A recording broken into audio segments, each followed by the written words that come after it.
រឿងគេចប់ហើយនៅឡើយរឿងខ្ញុំអោកងធំជុំរងបងផា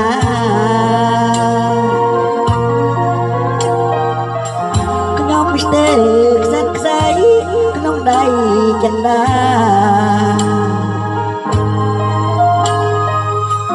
ខាងរឿងស្នេហាចប់ទាំងសងវេ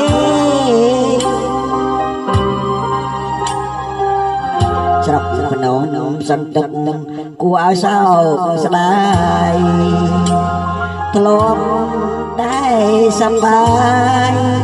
ខ្លាយជាទឹកភ្នែករងចាំសូរយាយាងរះថ្ងៃស្អែកក្រែងបានរំលែកទឹកខ្ញុំបានខ្លាំង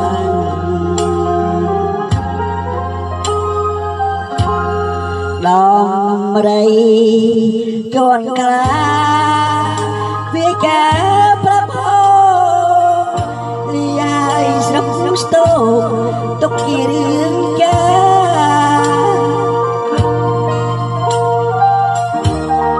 លីក្រុងស្ទឹងសែនជារឿងបដោផ្លានឹកឡើងសែនខ្មាស់ជីវិតខ្លួនឯងរួមនៅកំសត់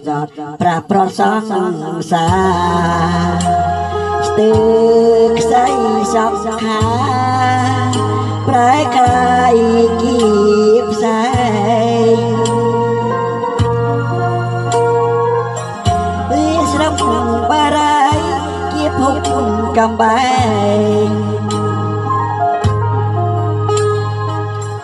រឿងខ្ញុំខ្លាចក្រែងខ្ញុំថ្លៃអងហើយ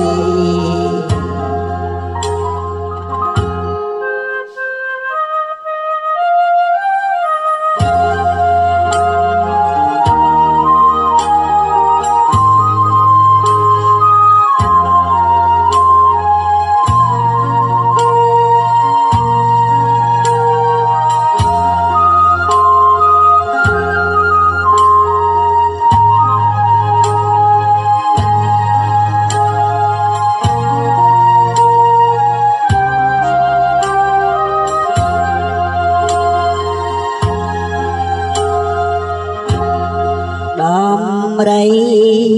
ជួនខ្លាវិកាប្រភោ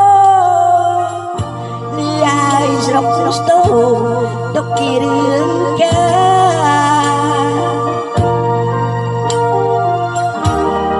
លីក្រុងស្ទឹងសែនជារឿងបដោផ្លានឹកឡើងសែនខ្មាស់ជីវិតខ្លួនឯងរួមនៅកំសត់ប្រាប្រសងសាស្ទើរខ្សែសងខាប្រែកាយជាផ្សែង